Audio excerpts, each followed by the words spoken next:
Hi, everyone. Welcome to AMC Connects. Great to have you back. If you've been tuning in regularly, it's Wednesday again, and very excited to connect with you. We've got a good, great, excellent episode for you. I think taking a deep dive again on a particular topic. But before that, we're going to go over some brief announcements, talk to our guests on some really important topics, and then be able to talk a bit about the mailbag. So stay with me.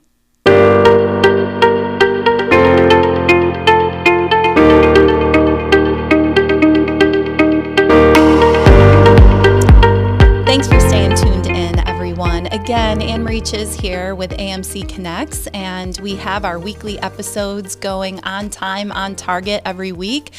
I just want to do a brief shout out for Chuck. Again, thank you. Yes, he is the art and the science behind everything we're doing here with AMC Connects. So I pushed the buttons. Ready? Watch this. Ready? We're going back to Ann Marie in 3, 2. Oh, there she is. Look at that. I was just saying when I was connecting with our guest today and Chuck that we have a way around here of really demonstrating our humility on a regular basis, and Chuck just did that, and it's much more than pressing buttons. He does amazing work, and we're so thankful for him because to make sure that we're consistent and we have some good content, he's one that certainly holds me accountable, brings in the flair, and really optimizes what we're doing. So I thought it was a good time to be able to shout out for him.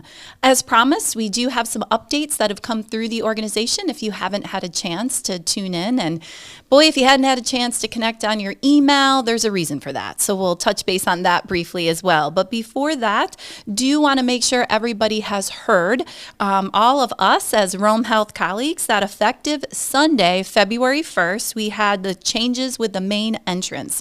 The main entrance was closed overnight from 10 p.m. to 4:30 a.m.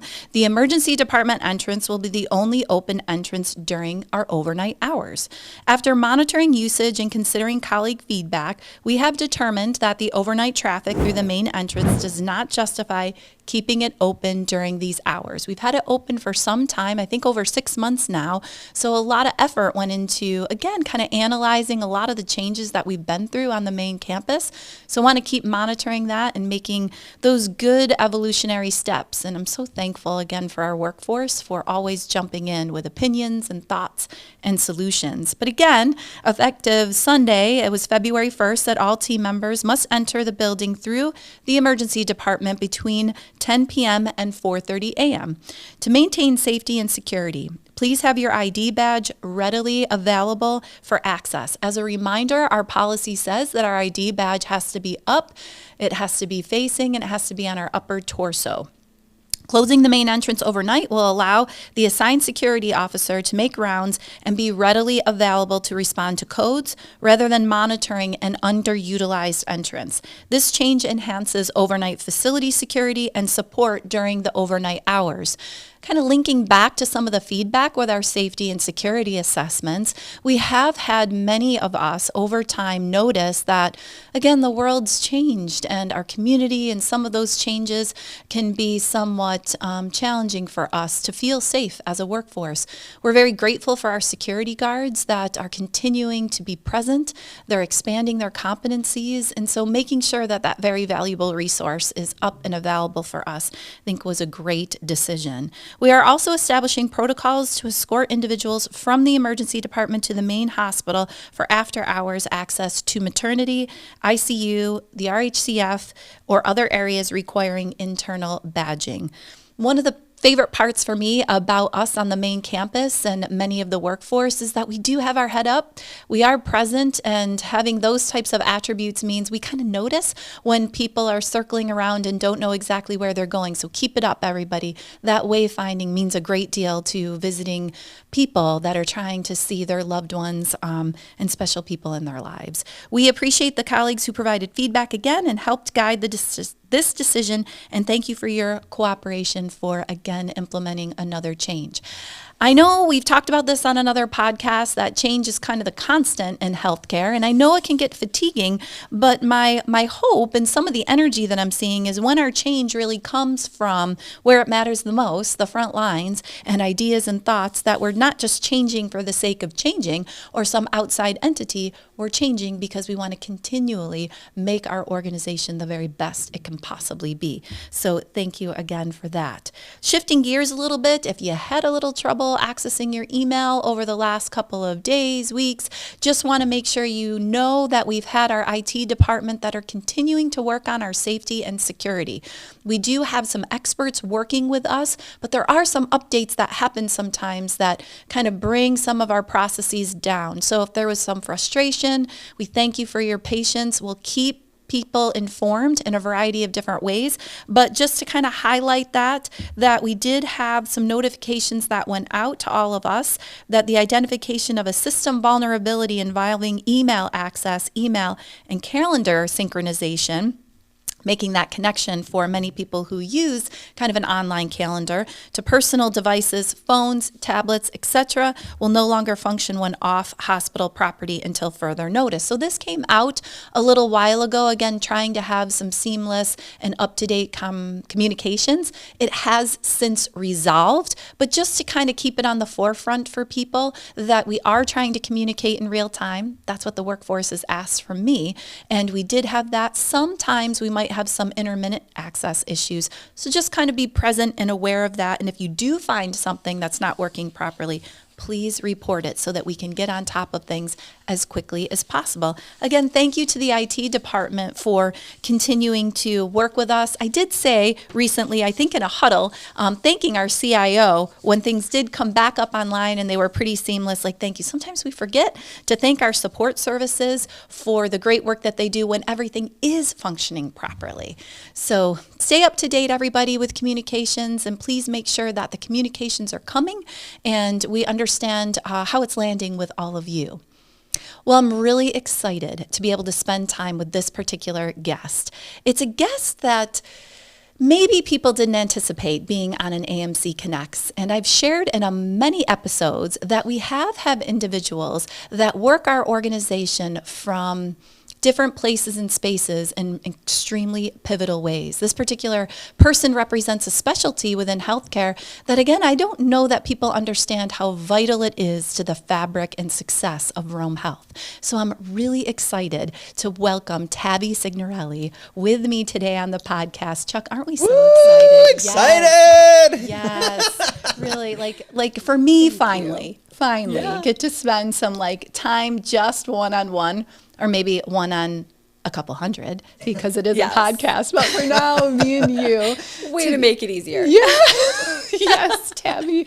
So I didn't want to, share right off the gate with your announcement and welcoming you on the role that you have for the organization. But currently, could you share with us your service and where you lead us in our organization? Absolutely. So I serve a few purposes, but mainly right now I'm our controller, so director of finance and oversight of that piece. But I also do have oversight as the director of the HIM department as well. Yes.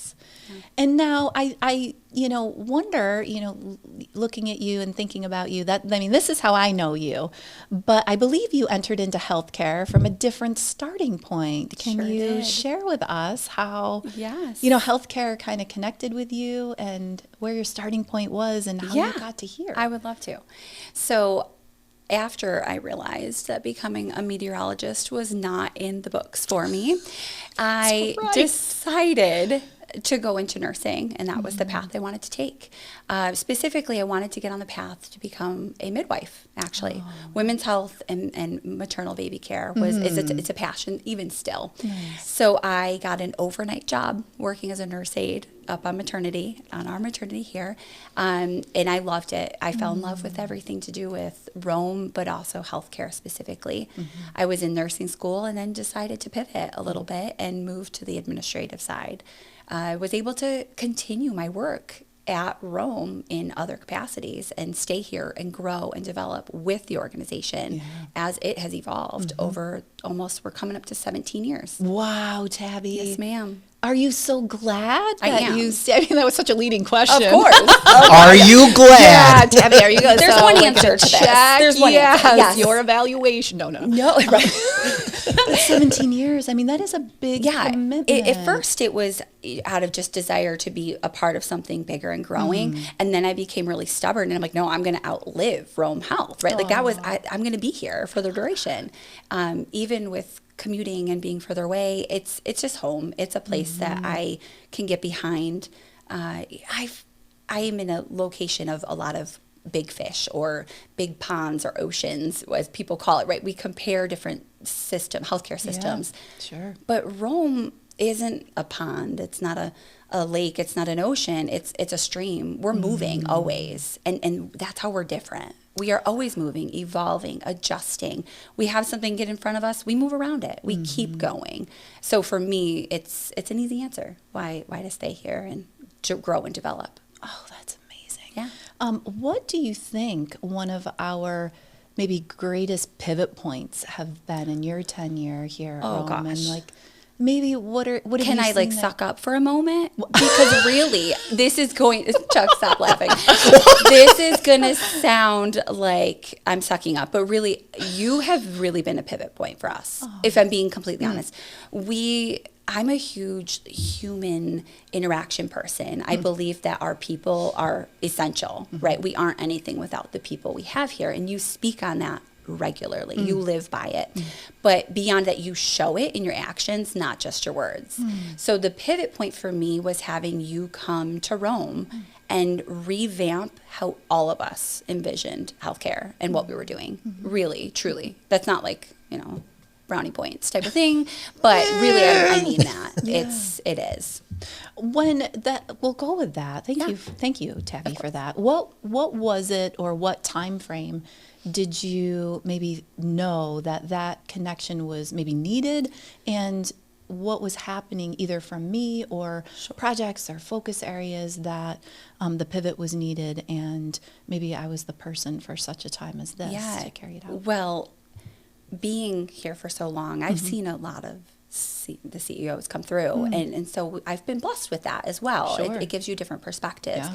And if you look at where the background and primary focus of each of those CEOs has been, it's kind of cyclical if you think about it, right? We had a former CNO, a nursing background, that type of mindset, and then we pivoted into a financial background individual, then into an operations, and we kind of go with that cyclical turnaround. Yeah. And then when you came on, I'll be honest, I wasn't so sure at first. I was nervous. This, tiny little woman coming in here, I was nervous because we needed big change, right? We felt it. We needed something big, and your voice was huge, and your impact was huge. So probably within a few months is when I noticed the biggest change in at least myself, who was a skeptic for the most part. That's okay. But where I felt you asked why. What made me feel the need is when we felt as though we weren't being heard in the leadership world. It was no longer our contribution to the impacts. We weren't, our opinions, our thoughts were no longer being collected. In my eyes, it was getting lost in the minutia of the other needs. And it felt a little more single decision making was happening. Sure. And because of that, we felt kind of washed out. So when you came in and you were primary focus on staff and involving us and asking our thoughts and opinions and bringing us to the table, I think that's huge, your communication with that. Well, thanks, Tabby. I have touched on it a little bit on the podcast of people who only tune into this conversation, in that part of the reason, big part, I came to Rome was because of this evaluation that the people within Rome, leaders at every level of the organization, really had amazing opinions and thoughts on how community-based healthcare could be run, needs to be done, what some of the challenges were, and really brilliant. And so it really helped set the vision and the course of not just what to do, but how to do it. Absolutely. So my thanks for, and I would anchor back to something you said, cynical, maybe, did you say cynical? Cyclical, and then maybe describing yourself that you were a little, maybe cynical, was that it? Yeah. A critical thinker about me. Absolutely. Yeah, like Yeah. what, what's I'm going to happen here? skeptical. Yeah, skeptical. Skeptical of that. I think really bright people are skeptical, Yeah. especially that have been committed be. and dedicated. Yes. Challenge that around us, right? I think that. Absolutely. So I think underscoring that's really important and certainly consistent with some of the themes that we've talked about here. Now, you talked about how you came into healthcare and then had several different roles compared to where you are now. Some people say, I happen to agree with some of this descriptor, that the comptroller or the director of finance or those who lead us through complex processes like health information management and services is probably one of the most difficult roles a healthcare system can have. So do you agree with that? And if you do, why? And how do you handle it? I agree and I disagree. Okay. So I agree in the sense that there is a lot that's outside of my control, right? I feel that that's some of the challenge I experience is that sometimes the answer is something I can't answer. But at the same time, I'm not a surgeon. I wouldn't want to be doing brain surgery or so there's definitely roles in the organization that have a heavier weight than I carry, though it is hard, especially in times right now. Yeah. There's a lot to be thinking about. You have to have your brain going in about 10 different directions all the time. Yeah. Because you have to weigh all of the different pieces, our patients' care as well as that financial stability. And sometimes you have to make hard and fast decisions that impact one or the other. Yeah. One of my most favorite, I think, parts of Rome Health is the finance team. I really appreciate working with a finance team and finance leaders who, first and foremost, and people may not know this about you, Tabby, or the finance team, so you kind of speaking on behalf of yourself and the team, but incredibly patient focused. Like I would say equally patient focused from those who touch patients and those who support those who do. And I would say that patient care is like in the forefront of our finance team's mind as well. Don't you agree with that? I do. And Our I think team. a lot of that, maybe it wasn't always, but coming from patient facing, that I believe that makes me a stronger director. It makes me a stronger controller. It makes our team in the finance world, which is typically represented as operations without the healthcare patient side involved. But we do involve it because it is our driving force. It's why we're here. Right. It is our mission. And so in the finance team, while yes, maintaining financial stability is important, we do that through excellent care and ensuring we can help our teams provide that. Yeah. Thank you. I hear so much from our workforce that works with you, how incredibly grateful they are, how your listening ear without compromising standards or lines that we have to get to, our goals that we have to get to. Whether people report directly to you or you're working with team members like across the whole network, everybody shares what an open door view, your quality of work, your integrity associated with the work. Like that's a real 360 view. It's wonderful. Yeah, it's wonderful. Like tell us how. I love that. Yes. Tell us how you do that. How does your leadership and your work kind of land with everybody really well? What do you do to help make that happen? I care. A lot. I know. That's a it. wonderful That's statement. it. Period. Right? I care. Period. No, it's important to me to not only be patient focused, but I look at it more of like customer focused because we are each other's customers as coworkers as much as our patients are. If for you to be able to do your job to the best you can, you need things from me and vice versa. And it's you, but also everyone across the organization. We have some incredible new leaders coming in with huge goals and aspirations, and they're not going to be able to get there alone. So providing them, even if it's outside of my scope, who to contact, something as simple as that. Yes. Hey, I have this question. Who do I reach out to? let me be that person. I'll help you to find that person. I've been here forever.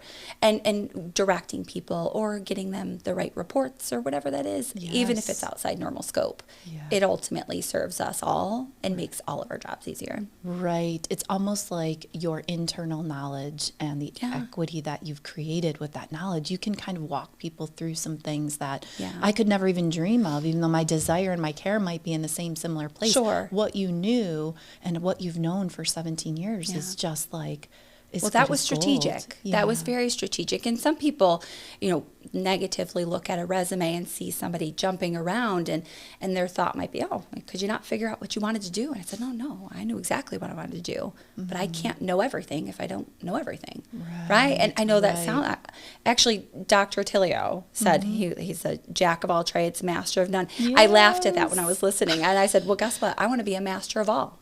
Why can't you be a master of all, right? So it's not a great quality, but it's something I aim for. Well, so if I can be a know-it-all and serve all, that's what I'd like to do.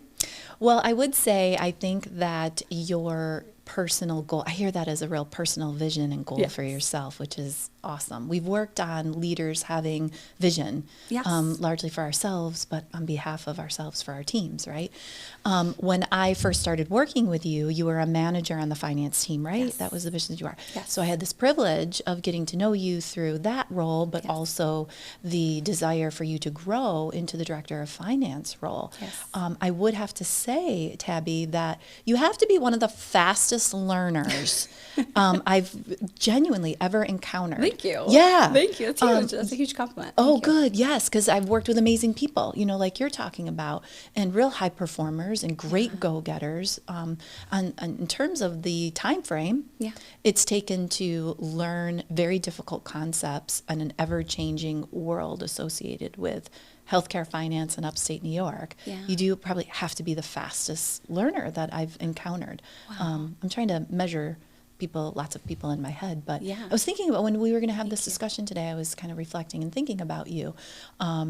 So how do you learn so quickly in a complex specialty like healthcare finance? You stack your team with experts. You surround yourself with smarter people. Right, I always challenge myself to do that. Seek out people who know more than me, and just absorb, just learn, grow, develop. I make a joke. I have a backpack of knowledge. I'm like Dora the Explorer here.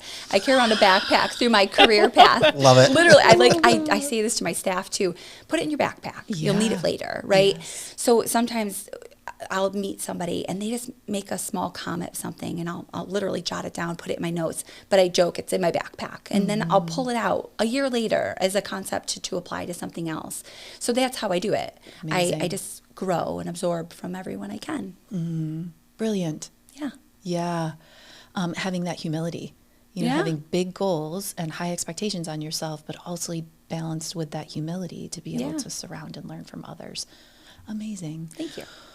We've talked a little bit recently on this podcast and throughout the organization of the challenges that we're facing over the next couple of years, this year being like no other. What advice do you have to all of us as a workforce on how to remain mindful of what we bring in every day and how we can be our best to be able to result in success in terms of our plan?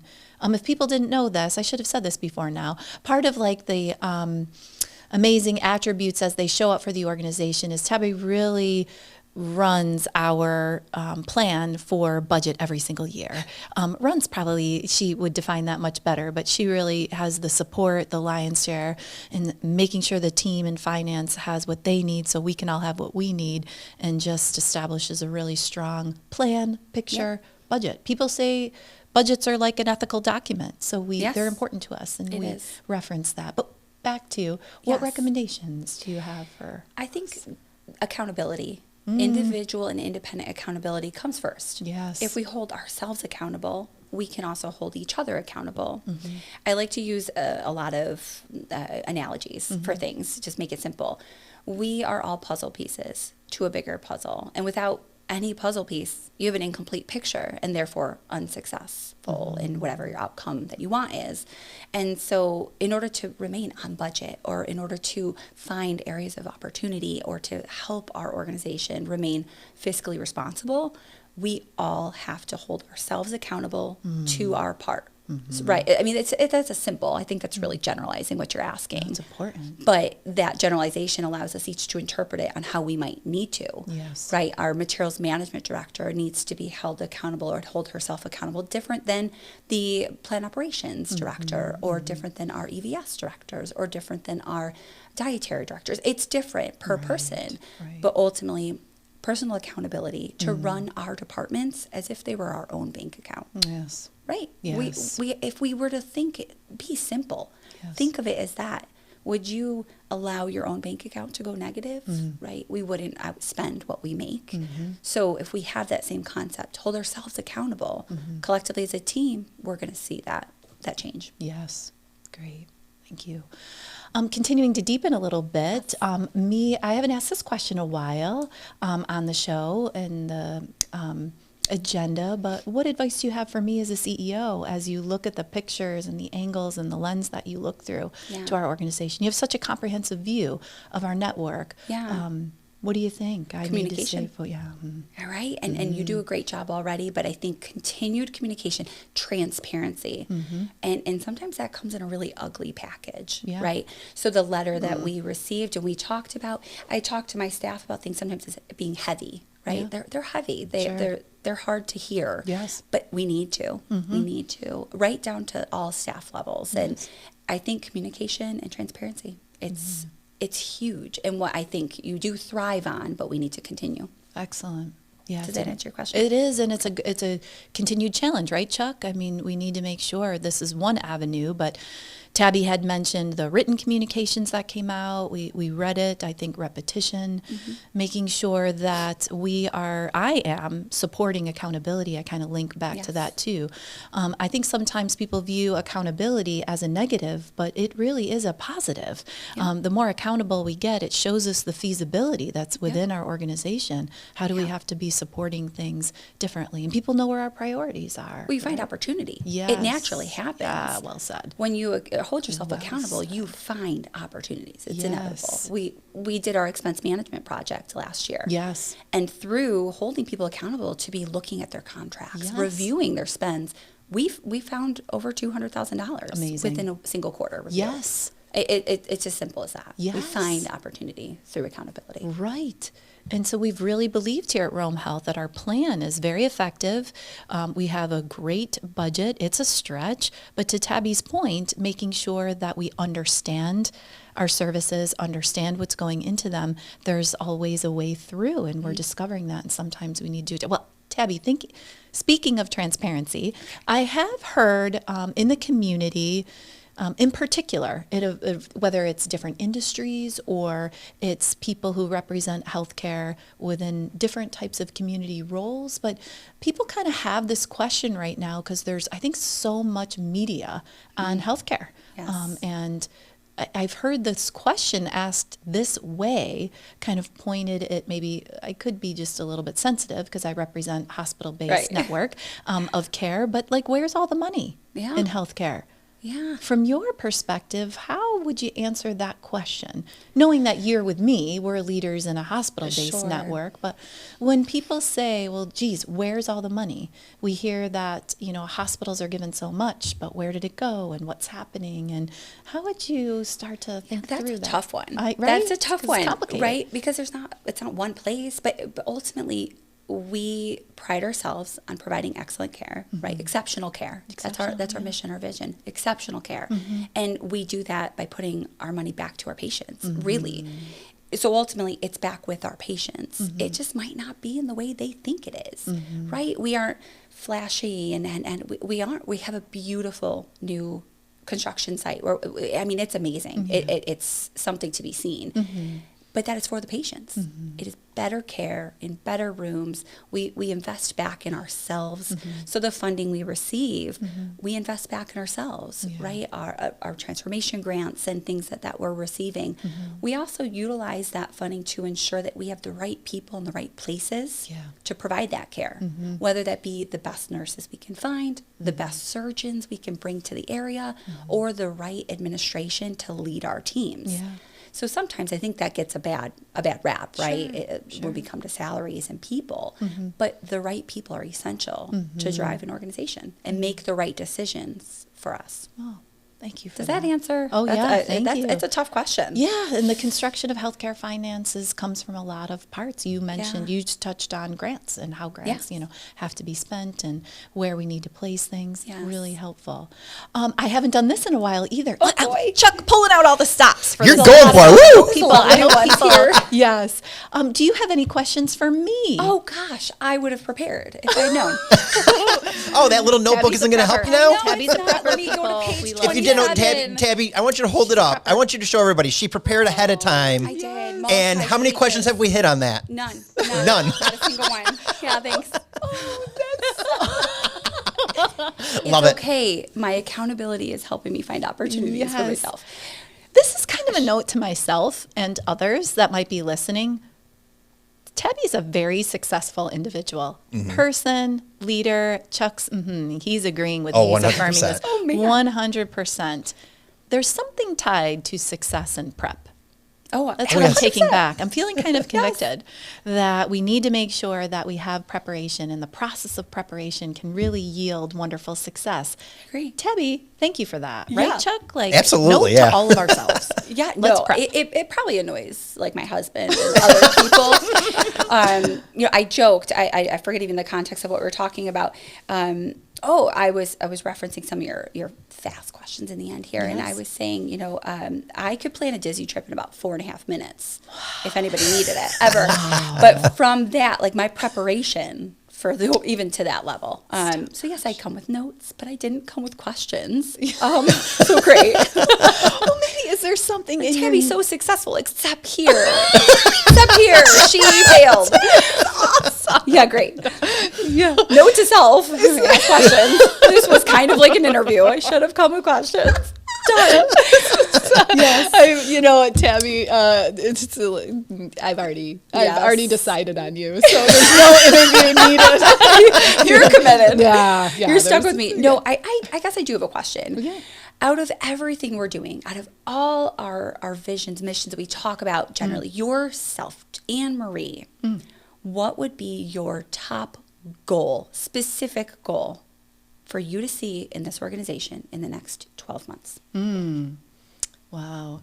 Oh, that's a good one. It's a great That's a one. good one. Yeah, right back at you, Ann Marie, right? With these broader Did you prepare for that? questions. Oh! She is so good. This is fun. This is really fun. So Tabby gave me a 12-month time frame. I believe I would say in 12 months we would be successful with building trust in the community. Like Tabby has just touched on our mission, our vision. She represents a really broad scope of our Rome Health fabric. And, the finance especially alone, like representing still a patient-centered focus, is that every person that encounters Rome Health over the next 12 months would feel that, they would see that, and trust would be built. And we can talk about how that could be measured, but ultimately in 12 months, success would look like we've made some, again, major inroads in that place, right? Trust And what would in be us. your top, I'll just say 2 ways to do that? I think you've mentioned a couple. I actually both, maybe in different ways that I would word it, is that every employee would really know and understand what they can and need to bring to the organization to help make that happen. For every touch point, people to feel trust and valued, it's going to take every employee to understand their unique abilities, and then certainly the roles that they're in, and feel comfortable, confident, and accountable. I love that. Like every minute of the day. It would be like an every. Yep. I try to do that. You've kind of inherently talked about that with yourself of what you want to bring. So I think about what do people need to feel that whole and happy and safe and again, healthy to be able to come to work. Ashley talked a little bit about it on last week's episode that we want people to come back to work energized the next day. And that every person that would encounter us is only going to get there if we're there ourselves. I love that. So it really is accountability. Yeah. And our workforce's comfort, competence, and I think that feeds into and how they fit into the bigger picture, right? That communication, them understanding the hardships, the successes, the good, the bad, the indifferent, but how do they specifically fit into the bigger picture? That's right. I think that's the biggest challenge when it comes to staff management, at least for myself. I went from having the finance team, which is a relatively small group of people, to the entire HIM department where I gained an extra 40 employees. Right. And helping them to understand our mission and then our specific departmental mission and then how we each strategically fit into that plan and what we each individually can be doing to get us there. Yeah. Because sometimes we do get lost. Well, how do I make that happen? Right. I can't bring in money. I'm not a doctor. I can't do anything, right? And we start to feel like we don't matter, but proving to them their worth and how they matter, and all of a sudden we just start seeing positive change. And I think looking back to my question about what I can do as a CEO, that challenged me again. Tabby, thank you.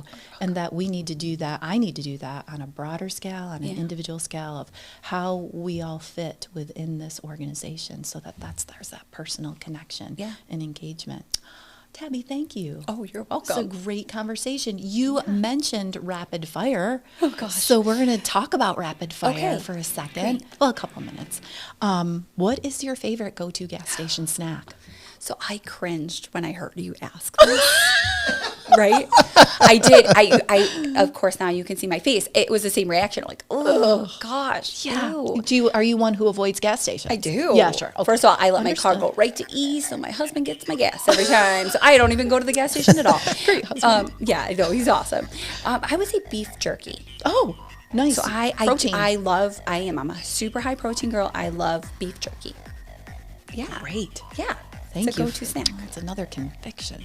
Fuck, I can't have the popcorn. You're okay with the popcorn. Popcorn's But great. it looks so good. And Popcorn's great. Yeah, well, that would be a second if it was like those. a lot of salt though. A lot of salt. No honey buns. Yeah, no honey buns. Got it. Okay. No honey buns. Have you ever won a contest? No. Stop. Well, not that I feel like you have. Like in sports. Yeah, anything. I was a swimmer and I did track. Wait. You've been on the Swimmer. podium. Yeah. I was actually training for the Olympics. That was my life. Tabby. And then I hurt my shoulder. And I went and saw a doctor. They said, yeah, you probably shouldn't competitively swim anymore. I trashed my rotator cuffs. So I'm sorry for that was shift in a dream. But I wouldn't be here otherwise. Yeah.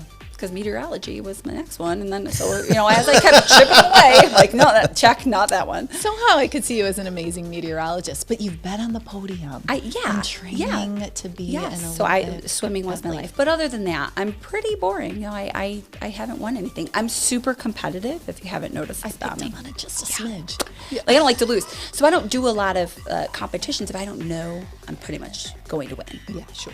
Like I don't even let my kids win at like Monopoly type of situation. This is really good. No, like I'm that mom. I played Yahtzee with my kids, and I was like, Yahtzee. Yes. I mean this. You can ask them. They can reference this. They hate playing games with me because I'm a really, really bad winner. Well, I bet it's instilled some things in your children. They're probably good, well-rounded, tough kids. They know how to lose. That's for sure. Yeah. What's your favorite toy as an adult? This is a hard one too. I know. I guess it's not a toy. This is just like you're gonna learn something else. I'm a super nerd with Harry Potter. Oh, so my favorite toy would probably be I have a Harry Potter wand that is interactive if you go to Universal Studios. Wow. Yeah, I spent like way too much on it, but Was it worth it? it was.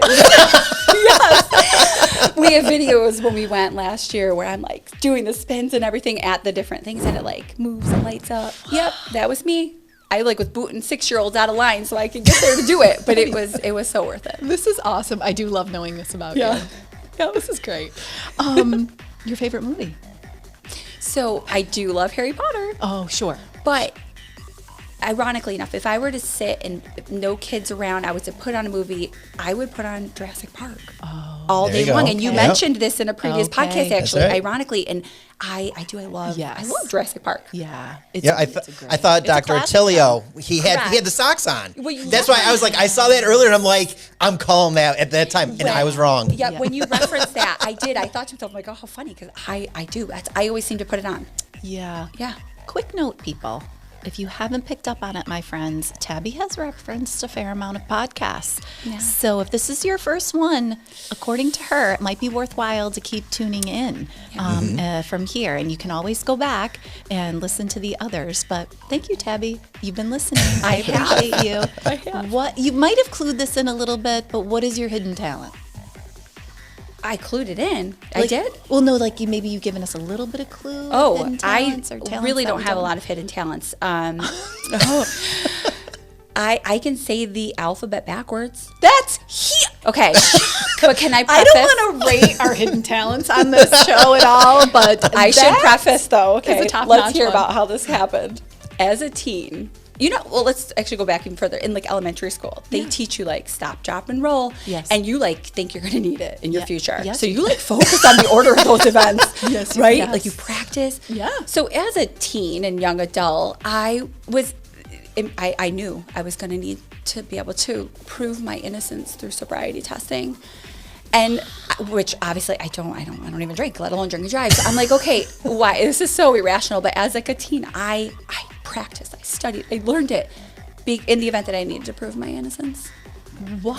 Now, are you available to actually show us? Yes, absolutely. Said I wasn't tap For dancing. the listening audience. Okay.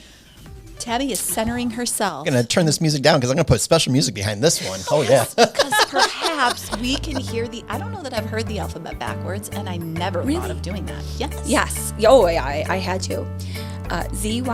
ZYXWVUT SRQPONMLK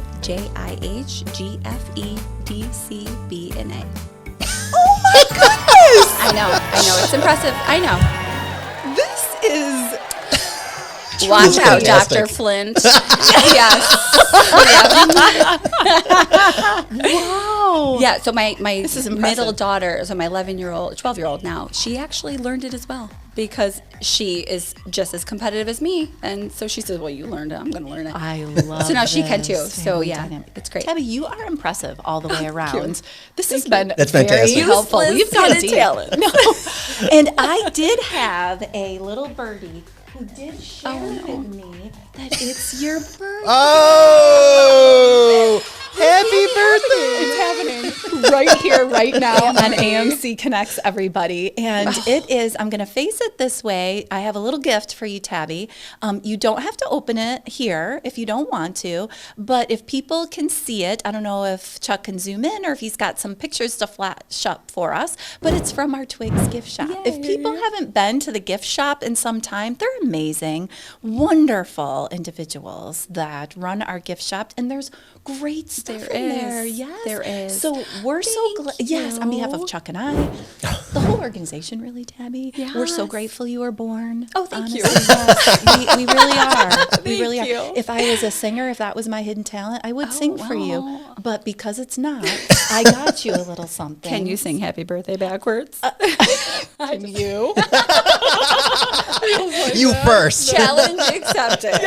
We'll have to figure that out. That's wonderful. So Thank happy, you. happy You are so birthday. sweet. Oh, we're so thankful for you. And I hope it's somewhat meaningful. I do have to confess to Tabby and the audience that I'm not a great gift giver. I actually try. Really? I know. I put some solid effort into it, but you know those people that are just great gift givers. They're just so thoughtful. So this has been on my personal development plan because I've tried to have one in my adult life, and this one's on there. So you'll have to be the judge of that. But we'll see. Sometimes I miss the mark, I feel like. You're like, oh, my sons are the best. Oh, thanks. Tabby, thank you. And also we do have an AMC. I was going to say, I was add it to the gift. Yes, everyone else got a sticker, but I got a gift. Thank you. Yes. Oh, thank you. Oh, and thank you, Tabby.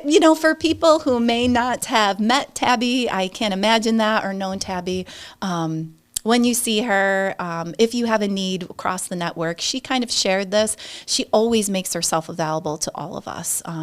If there's some historical information, reports, and thoughts on what might be going on, she's just amazing at it, and a great critical thinker, and is extraordinarily helpful in answering questions that are very difficult to answer. So thank you, Tabby, for all that you do and for being with us today. Thank you. It's great.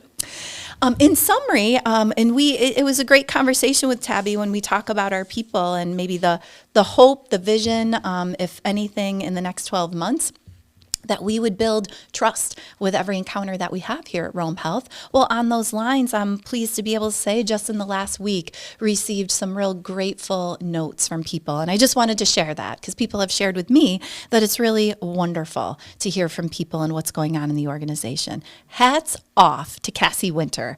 The grants she has written, as well as many monies received, is fantastic for our hospital. 2 weeks ago, I had a health issue. My concierge doctor and relationship told me to go to Rome Health's ER. Chet DeBerry asked me to mention the wonderful care I've received. I was there for 3 hours, but there was no way my issue could be solved quickly.